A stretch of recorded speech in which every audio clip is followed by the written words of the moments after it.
Samantha Lee, a seasoned travel blogger with a penchant for discovering hidden gems, had spent years exploring the world's most remote corners.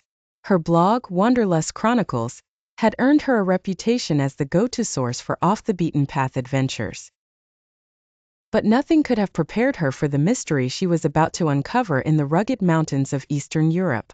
It was during a solo trek through a dense ancient forest that Samantha first stumbled upon the village. The sun was beginning to set, casting long shadows over the moss-covered path when she noticed a faint plume of smoke rising in the distance. Intrigued, she followed the trail through the thick underbrush until she emerged into a small clearing. There, nestled between towering pine trees, was a quaint village that looked as though it had been plucked straight out of a fairy tale. The village was unlike any she had ever seen. The cobblestone streets were eerily quiet. The wooden cottages, with their steeply pitched roofs and intricately carved eaves, seemed frozen in time.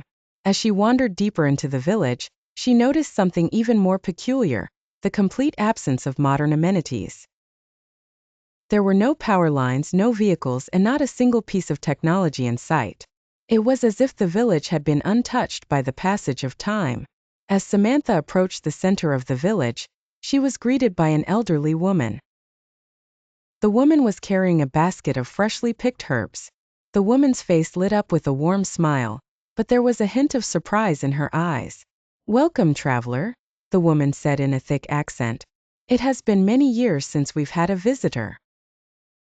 Samantha introduced herself and explained that she was a travel blogger, always in search of unique places to share with her readers. The woman, who introduced herself as Maria, invited Samantha to stay the night in her home. Over a simple but hearty dinner of stew and freshly baked bread, Maria's family shared stories about their village.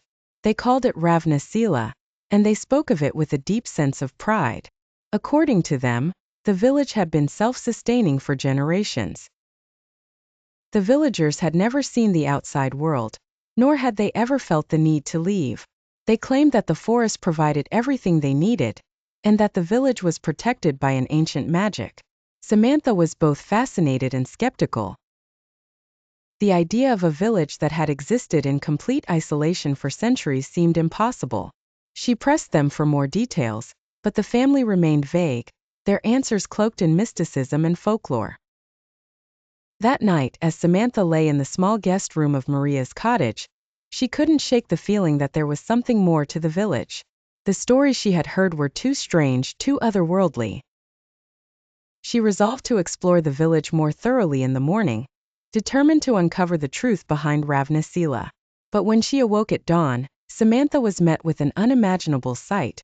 Ravna Sela was gone. The cottages, the cobblestone streets, the villagers, everything had vanished without a trace. In their place was a thick, impenetrable forest that stretched as far as the eye could see. It was as if the village had never existed. Panic set in as Samantha frantically searched the area, calling out for Maria and her family. But there was no response, only the eerie silence of the forest. It was as if the village had been swallowed by the earth itself. Desperate for answers, Samantha retraced her steps, trying to find any sign of the village or its inhabitants. But no matter how far she wandered, the path always led her back to the same spot where the village had once stood.